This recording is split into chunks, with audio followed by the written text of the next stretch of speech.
네, 시청자 여러분 안녕하십니까. 좀 더 정확한 중국 경제 이야기 차이나 이코노미 채널 CEC입니다. 오늘 중국경제금융연구소 전병 소장님 모시고 말씀 나누도록 하겠습니다. 안녕하십니까, 소장님. 안녕하세요. 네, 최근 FOMC도 있었고, 지금 글로벌 시장에서 가장 큰 영향을 미치는 게 아마 국채금리인 것 같습니다. 이제 주식 투자하기도 바쁜데, 거의 국채 전문가가 돼야 하는 이 심정이 상당히 복잡 미묘한데요. 이와 함께 중국의 인민은행의 어떤 정책도, 많은 경제에 영향을 미치고 있는데, 이러한 이 미국의 FRB와, 이 중국의 인민은행의 정책들을 보면서, 어떻게 우리가 살펴봐야 될지. 그렇습니다. 오늘은 연금술사 얘기들을 좀 해보려고 그러는데요. 연금술사요? 네. 네. 그래서, FRB가 뭐냐고 그러면, 이거 금 만드는 사람들이죠. 그래서 달러라는 금을 네. 만드는 사람들이고, 네. 금을 어떻게 만드냐 그러면 바로 왼쪽에 보이는 사진처럼, 네. 이렇게 모여가지고 말로 만드는 거죠. 네. 종이로 이제 만드는 건데, 네. 실제 뭐 찍어내는 것도 아니잖아요, 사실. 그 밑에 지하실에 있는 프린터가 찍겠죠. 예. 그래서 이게 뭐 제목을 그렇게 달았습니다만 미국은 지금 세계 연금술사입니다. 그래서 금본위 제도에서는 금을 이거를 갖고 있으면 그게 돈이고 뭐든지 살 수 있었잖아요. 네. 그래서 이제 뭐 물, 공기, 흙, 뭐 이 불 이런 거 섞어 가지고 이 황, 아연, 철, 자갈, 비소 뭐 하여간 화학식 복잡하게 써서 이제 중세 연금술사가 금 만든다고 했지만 결국은 실패했죠. 네. 그래서 지금 전 세계에서 그 금은 바로 페이퍼 골드 달러죠. 네. 달러 갖고 가면 금도 살 수 있고 뭐 반도체 사고 뭐니 사니까 그래서 금이 결국은 지금 달러인데 이 달러를 어떻게 만드냐 하는 것은 바로 FRB가 찍죠. 그래서 이제 FRB를 조금 이제 들여다보면 그 FRB는 사실은 뭐 뱅크 오브 유나이티드 스테이츠 우리 같으면 뱅크 오브 코리아 뭐 중국 같은 경우도 뱅크 오브 뭐 피플스 이제 그 뱅크 오브 차이나 뭐 이런 식의 이름을 붙이는데 이 미국은 그 FRB라고 그렇게 이름을 붙였잖아요. 네.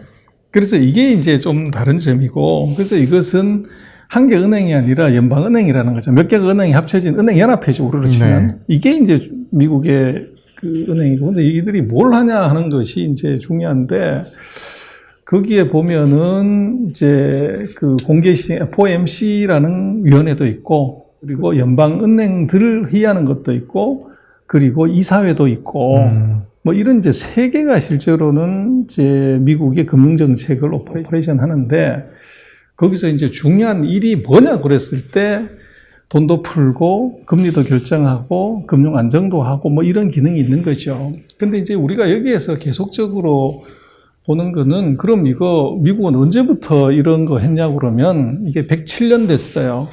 네. 1914년에 페드가 이제 처음 만들어진 거죠.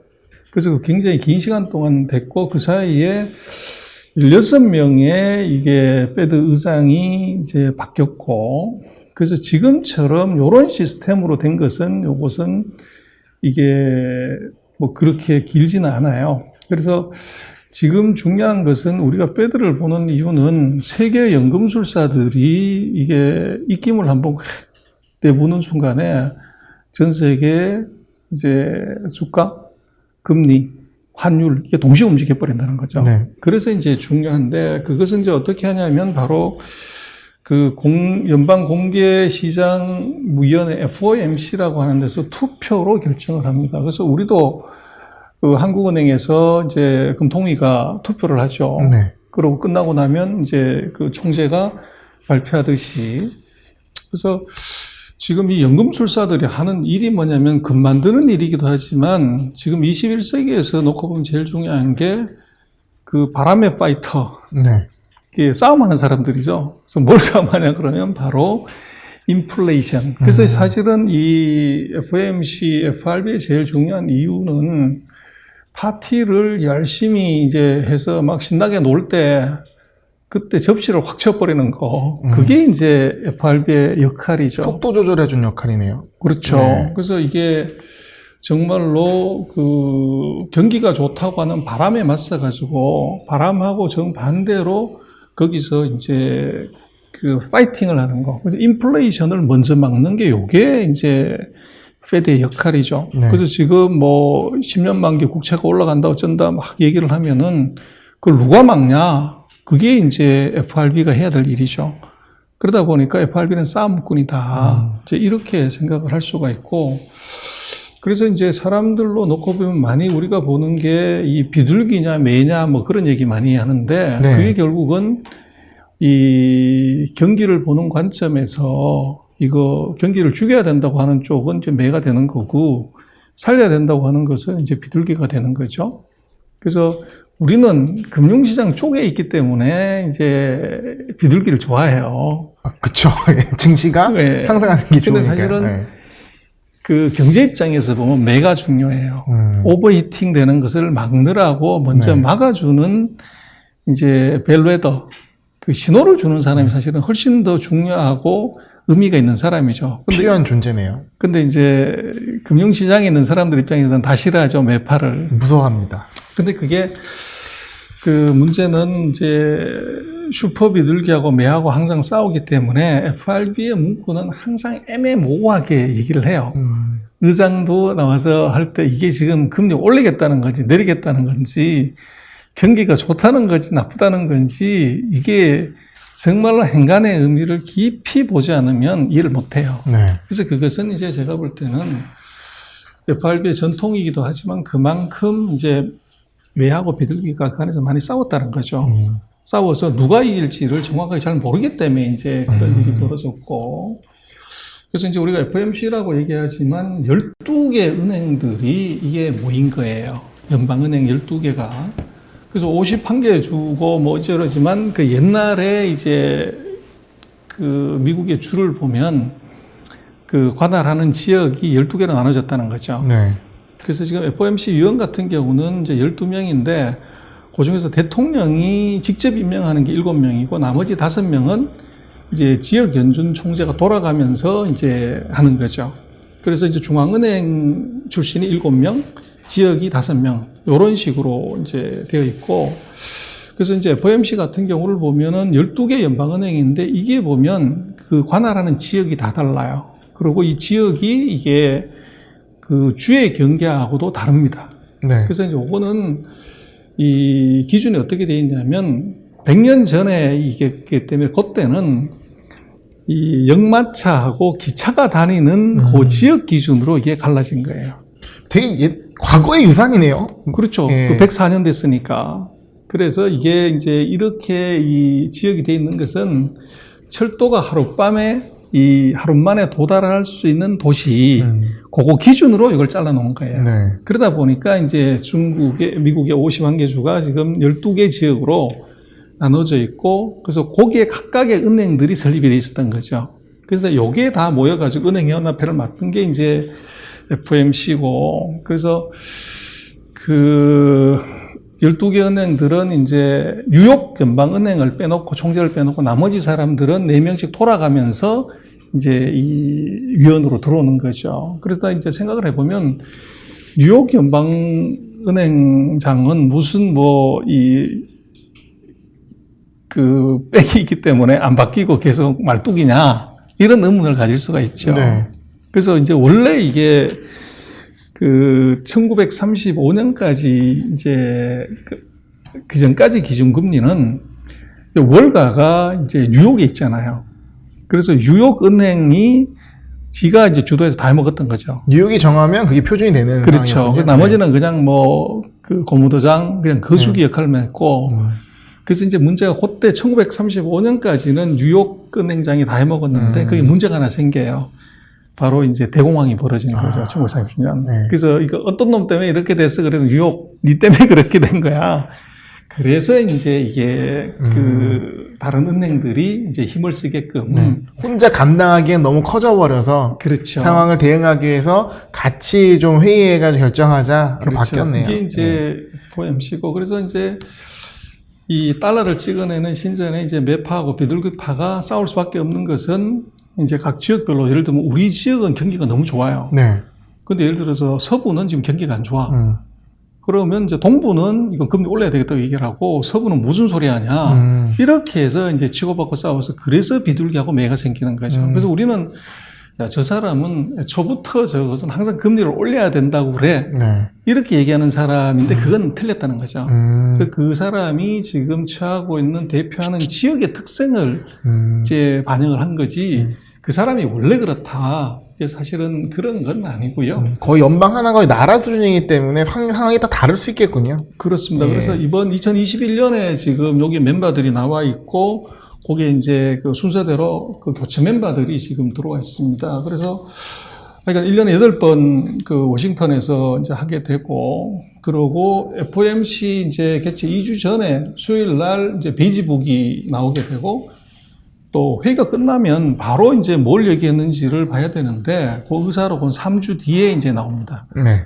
그래서 이제 그때 또 막 이제 우리가 그 해석을 하죠. 네. 뭐 이제 그 스토리 그 타임테이블이 있잖아요. 뭐 FMC가 있고 뭐 의사록 공개했고 베이지북이 있고 레드북이 있고 뭐 이런데 그래서 뭐 핵심은 하여간 이게 매파하고 비둘기파가 어느 쪽에 이제 새 숫자가 많았냐. 네. 그래서 이것도 결국은 힘의 논리로 결정하는 거거든요. 손들어서 이제 결정을 하는데, 그래서 지금 매 숫자하고 비둘기 숫자를 세는 게 그게 참 중요하죠. 네. 근데 지금 오늘 얘기를 드리려고 하는 것은 아무래도 이제 우리 시청자들 중에서 금융에 익숙하지 않으신 분들이 있기 때문에 FRB의 간단한 히스토리, 그리고 의사결정 구조, 또 이제 왜 이게 12개 연방인가. 네. 아까 말씀드렸지만 이 철도가 다니는 이제 하루 만에 도달할 수 있는 거리로 만들어졌다.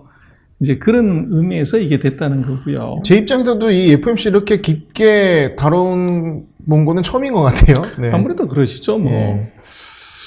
그래서 이제 관심은 이런 이제 달러를 찍는 연금술사는 미국 경제를 어떻게 보는가. 지금 뭐 우리 전체적으로 미국 경기 어떠냐에 대해서 갑론을박하고 또 긴축을 하냐 마냐 인플레이션이 있냐냐 많이 얘기를 하지만 그것의 의사결정은 FRB가 하는 거예요. 네. 아까도 말씀드렸죠. FRB는 이 바람의 파이터거든요. 인플레이션이란 바람이 들어오는 거 거기에 맞서서 싸우는 거기 때문에 이 사람들의 생각이 가장 중요해요. 그래서 금융시장에서 있는 투자하는 사람들이 자기 주식하고 채권을 방어하기 위해서 지금 인플레이션이 될 것 아니다. 이건 별로 중요하지 사실 않죠. 그래서 진짜로 정책 의사 결정자들이 이제 이번에 그 FRB에서 회의를 한 걸 보면 금년에 미국의 GDP가 얼마냐 보면 6.5%를 봐요. 그래서 내년에 3.3. 그래서 이렇게 생각을 해보면 중국이 리커창 총리가 전 세계에서 경기 제일 좋다고 하는데 6% 얘기했단 말이에요. 네. 근데 지금 FRB의 그 위원들은 6.5를 보면 금년에 그러면 미국이 중국보다 성장률이 더 높은 거 아니야? 이렇게 생각할 수 있죠. 그래서 이제 그것은 작년에 미국은 마이너스 성장을 했고 네. 중국은 플러스 성장을 했기 때문에 그런 거고. 전년 대비이기 때문에 기저효과가 있단 말씀이시죠. 그렇죠. 그리고 이제 중국은 6%라는 게 어떤 상황이 오더라도 반드시 할 수 있는 최저선의 미니멈이 6%라는 거고, 액추얼리는 제가 볼 때는 8에서 9까지 갈 것 같아요. 그래서 어쨌거나 지금 6.5% 성장률을 본다고 하는 것은 이것은 뭐 기저효과가 있건 말건 이거 굉장히 높은 성장률이에요. 그리고 이제 중요한 것은 아까도 말씀을 드렸지만 CPI. 이 물가가 얼마가 되냐. 네. 이제 요게 중요한데, 그리고 그 물가도 중요하지만 경기가 죽어버리면 안 되니까 이제 고용이 4%, 이 실업률이 4%를 유지하고 CPI가 2% 정도 되면 금리를 올린다. 요게 이제 이 FRB의 공식적인 생각인데, 그래서 금융국 같은 경우에 성장률 6.5, 고용률 4.5%, 실업률 4.5%, 그 다음에 이제 그 소비자 물가 지수, 뭐 이런 것들은 이제 2.2, CPI가. 네. 그래서 물가는 살짝 높지만은 이게 고용이 4.5이기 때문에 이거 금리 올리기 어렵다는 거죠. 네. 그래서 이제 뭐 여러 가지 얘기를 하지만 계속적으로 무슨 뭐 10년 만기채가 1.7이 돼도 이게 뭐 금리 절대 안 올린다고 하는 이유는 바로 이 금리를 올려야 되는 기본적인 조건이 다르다는 거죠. 고용과 물가를 보는데 그거의 상황에서는 올릴 상황이 아니다. 그렇죠. 라고 보는 거네요. 그렇게 본 네. 거죠, 지금. 그래서 지금 이제 예측치는 2023년까지 페드 금리는 0.1로 고정을 하는 거다. 네. 이게 이제 이번에 예측치고. 그래서 뭐 점 찍는 거, 그 닷 플로트를 점도표라고 얘기를 하죠. 보면은 2021년에 금리 올려야 되겠다는 위원은 한 명도 없습니다. 네. 그리고 이제 2022년에 한 0.5 정도로 가야 되겠다고 하는 사람들은 있는 거죠. 그리고 이제 2023년 되면 올려야 되는 사람이 있다고 하는데 이것이 과반수는 아니라는 거고. 네. 그래서 이제 이 2024년까지는 금리 안 올리는 거다. 네. 뭐 그렇게 얘기를 하는데 어쨌거나 지금 놓고 보면 그 예측치로 놓고 보면 2023년까지는 그 연금술사들이 예측한 것은 이건 금리 안 올린다는 걸 갖고, 근데 거기에 이제 GDP 성장률인데 중요한 것은 바로 요게 이 실업률이죠. 네. 그 실업률이 2021년에 4.5, 그래서 내년 2022년이 돼야 4% 밑으로 들어가는 겁니다. 네. 그래서 이제 금리는 2022년 돼야 올린다. 그렇게 볼 수 있고, 지금 CPI 같은 경우는 금년에 2.4고 요렇기 때문에 이게 이제 2%대 목표치는 맞추게 되는. 그래서 이제 시장은 여기에 굉장히 고민하고 걱정을 많이 하죠. 2% 도달했기 때문에.